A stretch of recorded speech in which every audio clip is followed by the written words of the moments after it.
ન તો હિન્દીનો વિરોધ, ન જબરજસ્તી તોફાનું સમર્થન. નિવેદન બાદ હોબાળો થતા પવન કલ્યાણે કરી સ્પષ્ટતા. કેન્દ્ર સરકારની રાષ્ટ્રીય શિક્ષણ નીતિમાં ત્રિભાષી ફોર્મ્યુલાને લઈને તમિલનાડુમાં હોબાળો ચાલી રહ્યો છે. રાજ્યમાંથી દરરોજ હિન્દી વિરુદ્ધ કોઈને કોઈ નિવેદન આવી રહ્યું છે.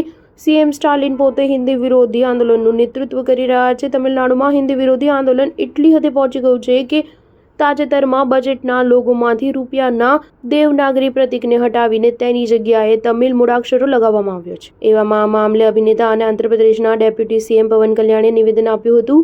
આ નિવેદન બાદ હોબાળો થતાં પવન કલ્યાણે સ્પષ્ટતા પણ કરી છે.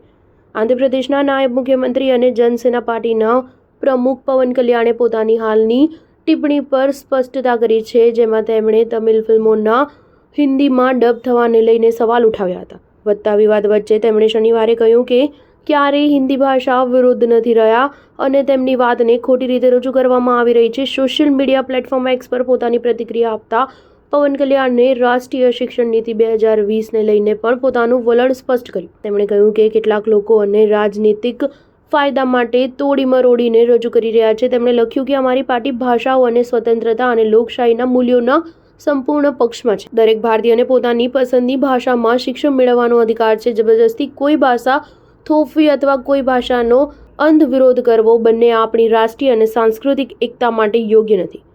પોતાની સ્પષ્ટતામાં પવન કલ્યાણે કહ્યું કે મેં ક્યારેય હિન્દી ભાષાનો વિરોધ નથી કર્યો. હું માત્ર તેને દરેક માટે ફરજિયાત બનાવવાનો વિરોધ કર્યો હતો. જ્યારે NEP 2020 પોતે હિન્દીને ફરજિયાતપણે લાગુ કરતું નથી, તો તેના અમલીકરણ વિશે ખોટા નિવેદનો આપવા એ જનતાને ગેરમાર્ગે દોરવા સિવાય બીજું કંઈ નથી. News 7 હંમેશા સચ્ચાઈની સાથે.